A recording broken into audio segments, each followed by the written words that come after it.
Welcome to my channel, Relaflix. In today's video, we will be enjoying Indian drama film, entitled Like Stars on Earth. There will be spoilers ahead, chill out and enjoy.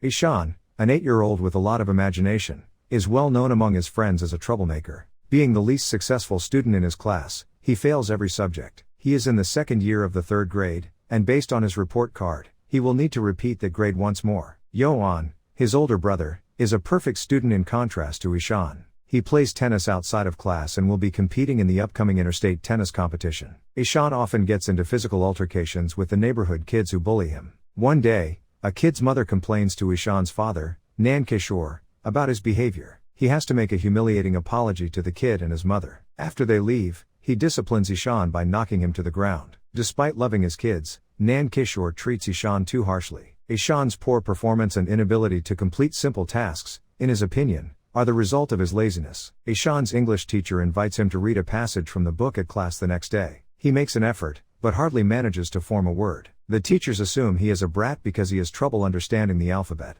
When she constantly pressures him to read, he yells gibberish and is thrown out of class. Ishan receiving punishment is nothing new. Because the teachers perceive him as a distraction to the other students, he actually spends the majority of his time outside rather than studying. Ishan hadn't finished his math assignment that day. To avoid facing the math teacher, he skips school and spends the entire day walking around the neighborhood. He makes the most of the day by eating ice cream, relaxing by the sea, and observing people. At the end of the day, he arrives back at his school bus without anyone noticing. At home, we see him making a beautiful painting. Ishan enjoys painting, and his creative mind adds to his over-the-top creations. Later, his mother Maya makes him do his schoolwork and attempts to tutor him. She observes that he has terrible handwriting, and he barely ever spells anything correctly. She links his inability with laziness and scolds him harshly. Ishan will need to give his teacher a note explaining his absence the next day. He asks his brother to write the note for him out of fear of getting into trouble. Yohan writes the note after getting him to promise from skipping class ever again. The kid displays it to his professor, who doesn't question the authenticity of it. He also plays up coughing to give the impression that he was genuinely ill. The math teacher surprises the students with a test that day. When Ishan is handed the test, the letters appear to be dancing to him. He is asked to multiply 3 by 9 in the first question. The young boy visualizes a battle between the 9th planet, Pluto, and the 3rd planet, Earth. He fantasizes about Pluto being destroyed by the Earth and rationalizes that the answer is 3. He submits the test while leaving the other questions unanswered. When asked by his friends, he confidently states that he completely enjoyed the test. Nankishore returns from a business trip the next day. Ishan is happy to see his father back and gives him a warm hug. Nankishore, however, finds the fake absence note from the earlier day while eating breakfast. He learns after looking into Ishan's absence from school that he was wandering the streets by himself. The very next day, the parents visit his teachers and the principal, who criticize his in-class behavior. Additionally, they learn about the results of the most recent math exam. The principal believes Ishan is a special needs child who should attend a school for children with disabilities. Nankishore finds the idea of his son having a disability unacceptable. Due to their worries for their child's future, both parents decide to put him in a boarding school. Ishan is strongly opposed to the idea. Although his parents do not want to be away from him either, they act in his best interest despite his rebellion and cries for them to keep him at home. That night, Ishan has a dream in which he loses his mother in a crowd and wakes up screaming. He promises to work more on his studies if they let him stay at home after she tries to calm him down. Maya is heartbroken, but Nankishore is determined in his choice. Finally, the day arrives when Ishan is sent to the faraway boarding school. He will only be permitted to see his family once a month and will be required to live in a dormitory with other kids. For the 8-year-old who has never left his home, it is a nightmare. He is welcomed by the hostel warden, who informs him that his previous behavior won't be accepted here. After viewing the school, the family leaves with a heavy heart. Ishan just stands there crying as their car drives away. He remains in this position for several minutes after the car has gone from his sight. He enters the hostel while still crying as it begins to become dark. He avoids talking to anyone and hardly eats dinner. When he can't sleep at night, he uses the bathroom and quietly cries as he misses his mum. In the meantime, Maya arrives at her house and looks through Ishan's belongings. She is shocked to find a flipbook showing him being taken away from his family. Realizing how much the child dreads being separated from them breaks her heart. Ishan struggles to perform everyday tasks in the hostel,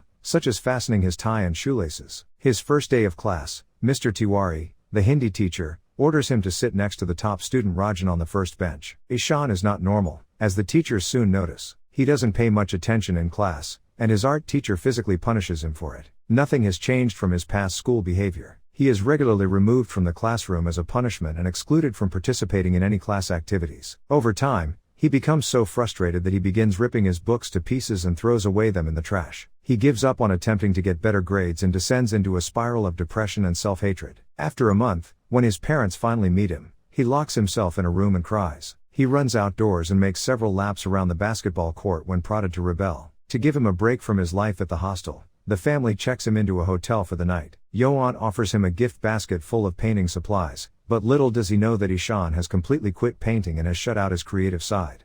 The next day, his family bids him goodbye and leaves him once more. Later on that day, Ishan is at his lowest point ever. From the school's terrace, he looks down while thinking what it would be like to jump from that height. Rajan, his only friend, interrupts him and tells him of their new painting teacher. Ishan doesn't give it much thought because he has never received assistance from a teacher. Ram, the new teacher, surprises the children by walking into the classroom dressed as the clown. Unlike all other teachers, he sings a song, plays the flute, makes them dance, and encourages them to enjoy the class. This is something that the old Ishan would have liked, but the depressed Ishan doesn't take part in any of it. The students are told to draw or paint anything they choose as their first task. Ram wants them to express their creative side so he can plan his next project. Ishan doesn't even touch the paper as the kids begin to draw many things that are all different from one another. Ram first thinks the child is taking a momnet to think, but Ishan's paper is still blank when class is over. Ram worries and asks what's wrong, but he doesn't respond. That evening, Maya calls Ishan, but he only holds the phone to his ears and doesn't say anything. He is told that because Yoan has a tennis match, they would have to postpone their next visit by a week. This simply adds to Ishan's belief that his family doesn't love him. He tears a single tear and goes away silently. The next day, Ram notices Ishan kneeling down outside the classroom. He asks Rajan about him because of his strange behavior. Rajan says that no matter how hard he tries, Ishan has problems understanding letters. Ram has a keen eye for kids who are special because he works in a school for disadvantaged kids. He searches through his old notebooks to learn more about Ishan and discovers a pattern of errors that are frequently made. He can't stop thinking about Ishan,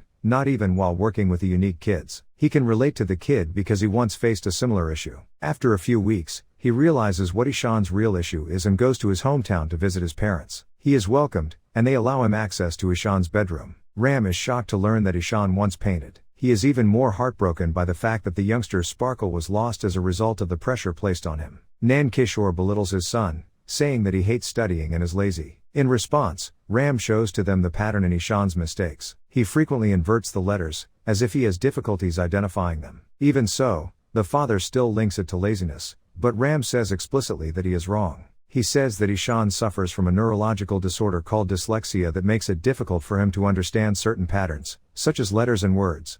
He also struggles with coordination, which limits him from tying his shoelace. Nan Kishore confronts Ram for calling his son a retard and lashes out at him. Ram asks him to read the foreign characters written on a box so that he will understand. Nan Kishore finally understands what his child may be going through when he gets scolded for not understanding the letters. He continues to deny that his kid can support himself with his one and only passion for painting. Ram is determined to prove him wrong. The following day, when he returns to the school, he teaches the students on all the famous historical personalities who weren't particularly brilliant students as children.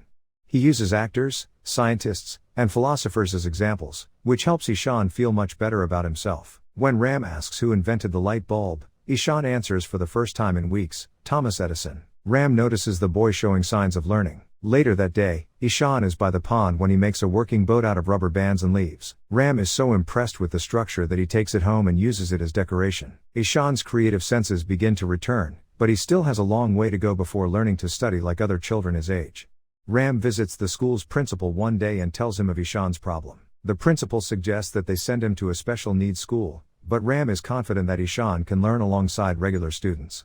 He suggests that the teachers recognize the kid's problem and offer the additional help. When the principal says it's not possible, Ram offers to teach Ishan after school every day. For the sake of the child, the principal agrees. The following day, Ram begins teaching Ishan how to differentiate between the alphabet's letters using a variety of innovative methods. They learn by using sensory tools like Play-Doh, sandboxes, and more. To learn to calculate, Ishan also uses audiobooks and stares. He learns to understand letters in just 2 months that other teachers couldn't teach him for years. Nan Kishore shows up at the school one day to chat with Ram and brag about how they are doing more research on their son's condition. He wants Ram to know that he is a proud parent and that he is not an absent one. Ram, on the other hand, blames the child's loss of confidence to the father, something even Nan Kishore cannot deny. As he exits, he He notices Ishan trying to read from the notice board. He sobs and can't bring himself to look at him since he feels bad about unintentionally hurting his child. A few days later, Ram organizes a painting contest for the school's staff and students. Everyone gathers in the amphitheater and takes part. Ishan makes his first use of the painting supplies his brother gave him. The competition begins, and everyone starts drawing. Even the teachers have fun and give it their all. By the end of it, Ishan has created a beautiful painting of himself sitting by the pond. He walks to the front to submit the painting and sees that Ram has painted a portrait of him. The sight has left him speechless. Soon after, it is revealed that the winning painting will grace the cover of the new yearbook. The principal adds that it was challenging to choose because Ram's and Ishan's painting stood out the most. In the end, Ishan is crowned the winner, and Ram receives second place. Cheers erupt from the crowd. For the first time in his life, Ishan feels appreciated for his talent. He can't help but cry and rushes to hug his teacher. In the final scene, Maya and Nan Kishore arrive at the school for the annual parent-teacher meeting. The principal boasts about Ishan's talent, displaying his artwork on the cover of the school yearbook. The parents are shocked. The principal also praises Ram for teaching the child in the manner that he required. Later, Ishan's teachers introduce themselves to his parents and show them the student's report card while praising his undeniable progress.